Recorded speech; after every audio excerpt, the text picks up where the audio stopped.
ശബരിമല തീർത്ഥാടകർ ദുരിതത്തിൽ. തിരക്ക് നിയന്ത്രിക്കാനാവാതെ അധികൃതർ. നിയന്ത്രണം പാളുന്നത് ഇങ്ങനെ.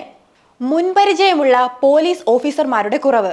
തിരക്ക് കൂടുതലുള്ള ദിവസങ്ങളിൽ വിർച്വൽ ക്യൂ സംവിധാനം വഴി മുൻകൂട്ടി അറിഞ്ഞ് നിയന്ത്രിക്കാൻ പോലീസിന് കഴിയുന്നില്ല. 18ാം പടിയിൽ ഭക്തരെ കയറ്റിവിടുന്നതിന്റെ വേഗതക്കുറവ്. ശബരിപീഠത്തെ തിരക്ക് മിക്കപ്പോഴും അപ്പാച്ചിമേട് മുകൾ ഭാഗം വരെ നീളുന്നു.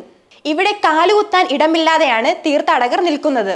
ശബരിപീഠത്ത് 4-5 മണിക്കൂർ നിൽക്കേണ്ടി വരുമ്പോൾ കാട്ടുവഴിയിലൂടെ സ്വാമിയപ്പൻ റോഡിലേക്ക് ഇറങ്ങി നേരെ സന്നിധാനത്തേക്ക് പോകാൻ ശ്രമിക്കുന്നു. ഇത് കുരുക്കുണ്ടാക്കുന്നു. മരക്കൂട്ടത്തു നിന്ന് ചന്ദ്രാനന്ദൻ റോഡിലേക്ക് ഇറങ്ങാനുള്ള തിരക്കിൽ ബാരിക്കേഡിൽ ഞെങ്ങിഞ്ഞെരുങ്ങി അപകടാവസ്ഥ. മരക്കൂട്ടത്തിനും ശരംകുത്തിക്കുമിടയിൽ 6 ക്യൂ കോംപ്ലക്സ് ഉണ്ട്. ഉൾക്കൊള്ളാവുന്നതിലും കൂടുതൽ പേരെ കുത്തിനിറയ്ക്കുന്നു. ശുചിമുറി വൃത്തിഹീനം. സന്നിധാനം വലിയ നടപ്പന്തലിൽ കുറഞ്ഞത് 4 മണിക്കൂർ കാത്തുനിന്നാലേ 18ാം പടിക്കൽ എത്താൻ കഴിയൂ.